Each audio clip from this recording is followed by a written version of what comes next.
في الستريبس بقى بتاع المصانع اللي كلنا بندوخ علشان نعرف الطريقة بتاعته. أنا النهارده عاملاها لكم بطريقة سهلة وتجنن. هنستخدمه بقى في اللانش بوكس، وكمان هنعمل بيه أحلى غدا، هنعمل بيه أحلى سندوتشات كريب بدل ما نروح نجيبها من بره بالشيء الفلاني. لا، النهارده هنعملها كده مع بعض بطريقة جميلة خالص. أنا استخدمت عيش الكريب الجاهز، تقدروا تجيبوه من أي سوبر ماركت أو من أي حد بيبيع عيش كريبات، يعني على حسب ما متوفر عندكم في المكان اللي انتوا ساكنين فيه.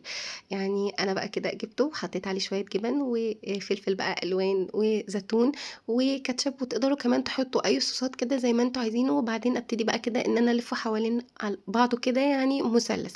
خلاص أنا لفيته كده زي ما انتوا شايفين. عملنا اللي هو بقى زي كده كريب الزنجر بتاع بره. لا، احنا هنعمله بقى بالستريبس بتاعنا البيتي الجميل الخطير اللي الولاد هتحبوا تطلبوا كل يوم في سندوتشات اللانش بوكس.